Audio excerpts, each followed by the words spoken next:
New this morning, Dayton police making a shocking discovery inside a Woodman Drive apartment. Just before 1 a.m., officers went there and found a small meth lab. It happened in the Claypool complex. The fire department was also called in. They had to help evacuate everyone in that building. Our ABC 22's Amber Watson is live at the scene right now and tells us the residents have been allowed to go back into the building. And what are police saying right now, Amber?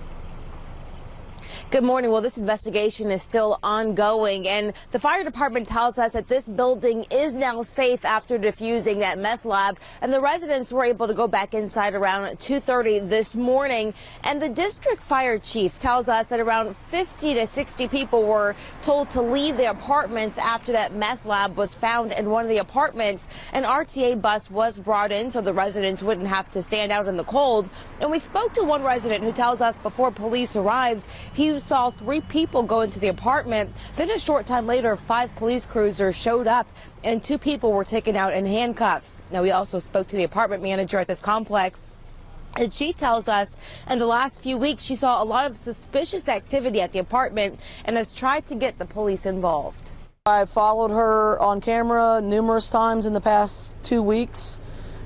She's showing that she's been high or on some kind of drugs or intoxicated in some way. And I have called Dayton Police Department several times to for them to acknowledge this. And the manager says that she has all the cameras in all the hallways, and she tells us the woman who lives in the apartment with the suspected meth lab is pregnant.